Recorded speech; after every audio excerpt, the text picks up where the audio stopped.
Alright, here is my Wednesday weekly update. It's not going to be as good or glamorous as last week. Last week was fun. I had my own personal concert, and that is awesome. And you can hear me wheezing. Breathing is, I wouldn't say it's always difficult. I kind of have my knees up right now. Maybe if my knees were down, I'd breathe a little easier. But that's how I'm holding up my camera.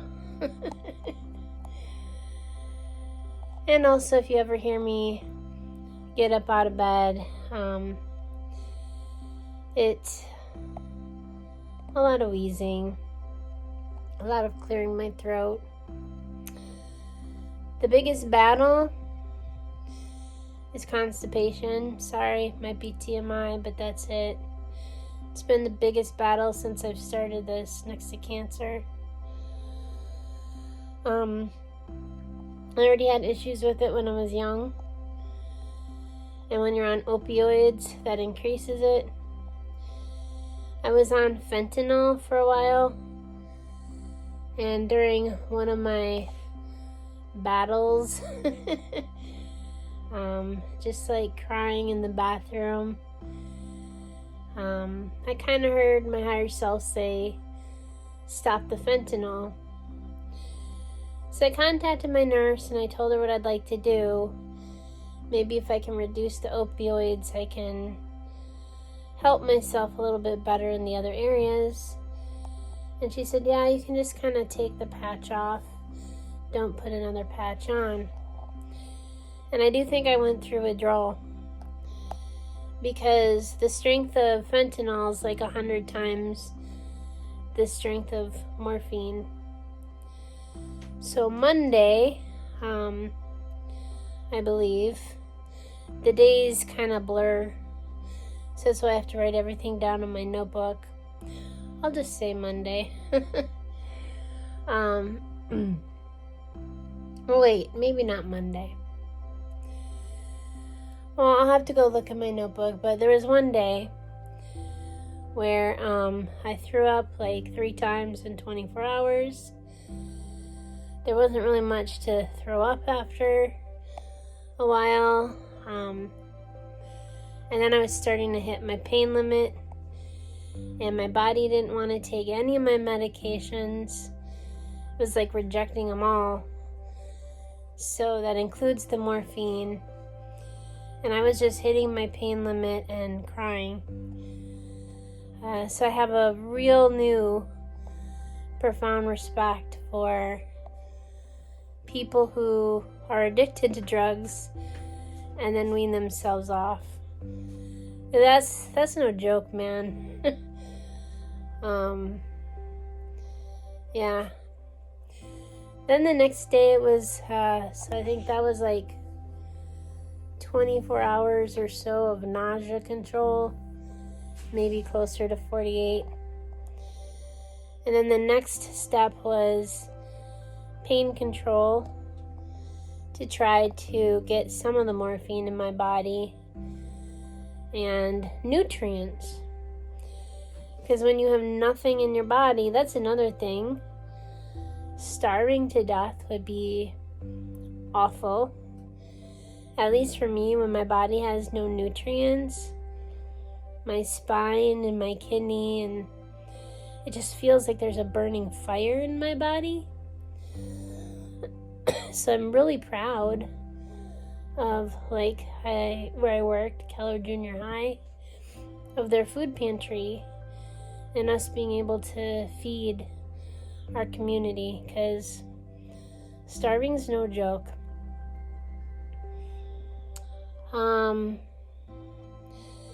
And then there are sometimes I'm able to get my body back into kind of a normal balance.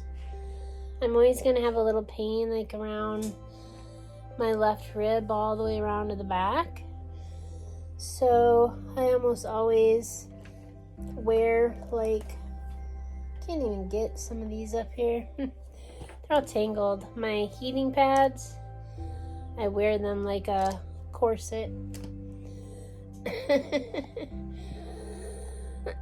I do stay in bed longer. I sleep on average, I don't know, 13 to 15 is probably the average. I have slept 17 hours a day, which I do think means that the time is getting shorter. Yeah, I can still take care of my own basic needs, like going to the bathroom. So I'm not 100% bedridden, but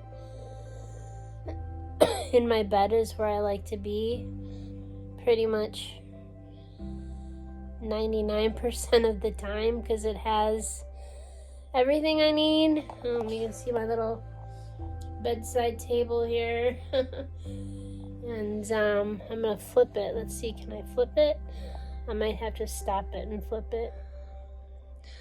Plus all the cards and well wishes that you guys have sent me continues to fill this wall, as well as all my medical supplies that I need. And we have a little visiting chair here now by the bed. And again, this is something that I've kind of written down in social media. I just want to say 2 more things. Number 1 is my main priority in my day is making sure I feel my best, as pain-free as possible and as functional as possible. And that takes a lot. I generally wake up around noon now. And then from noon to about 2-ish, I get ready. And then I could be a Smoothie King representative by now. Generally do one of those. And then I might be tired and I might take another nap. And then I'm generally awake from about 5 to, it depends on the day, 10, 11, midnight. That's the longest stretch that I'm awake now.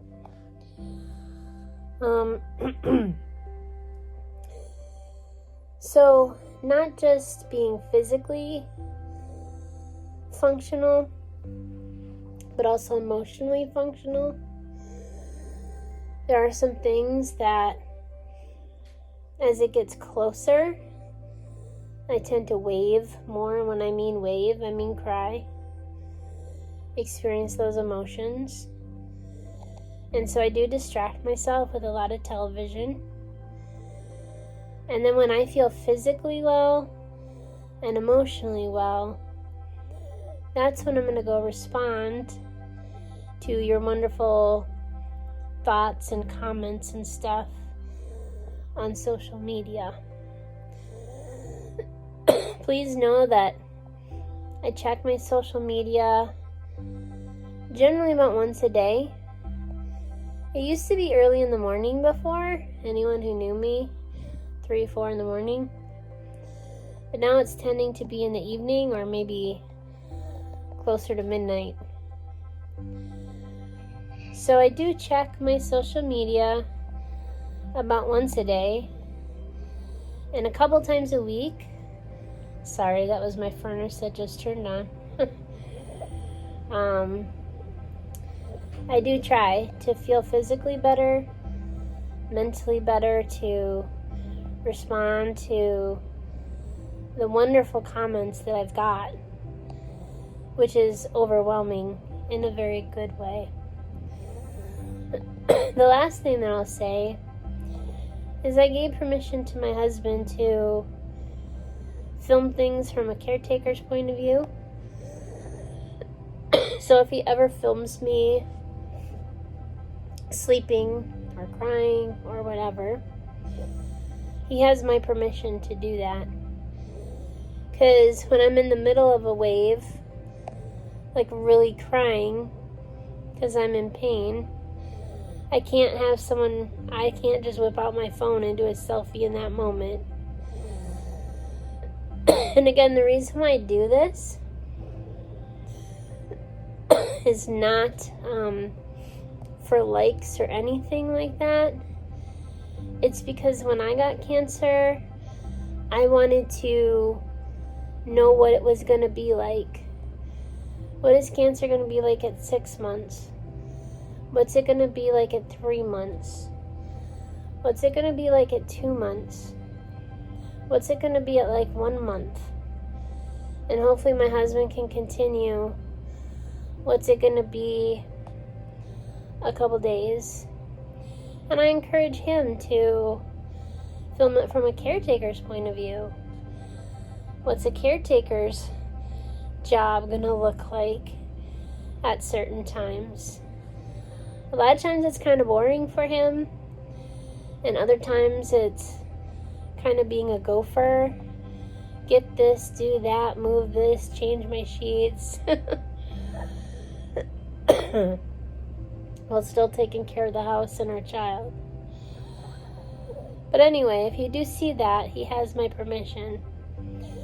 Because I'm a teacher, and I'm curious, and I did scour the internet and TikTok for people who were willing to share. And I did like it. There was a nurse going through cancer, and she's like, I'm going to be a nurse and teacher till I die. And I think that's me. I'm going to teach until I die. What is it like to watch someone go through things because our society is so adverse to watching them? Yet, if we're honest, we're curious about them. And at least when I knew and know what's going to happen, it doesn't necessarily make it easier. I guess what I like to say is it doesn't make it easy, but it can make it easier. Because what I've always tried to do is prepare.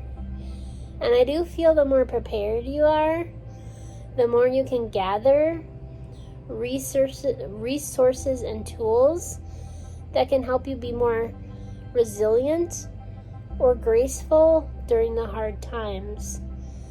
So like when I am in pain, I have my breathing techniques.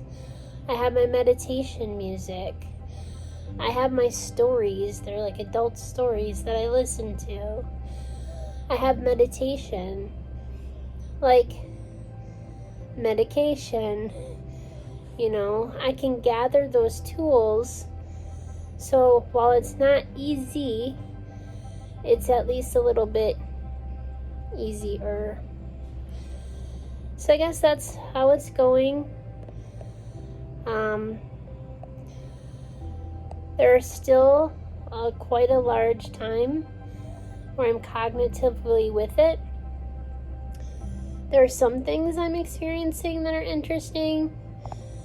3:33 this morning, I heard someone say, hello, hello, and no one was awake in my house, and no one was there, so that's interesting. The other thing that I'm experiencing a little bit is, I don't know if you call it superposition, where I'm doing something somewhere, I don't know, cleaning something or rubbing lotion on my hands or something, and then you might actually see me, even though my eyes are closed, doing that thing. And then I kind of like wake up and realize I wasn't doing that thing. I don't know how to describe that.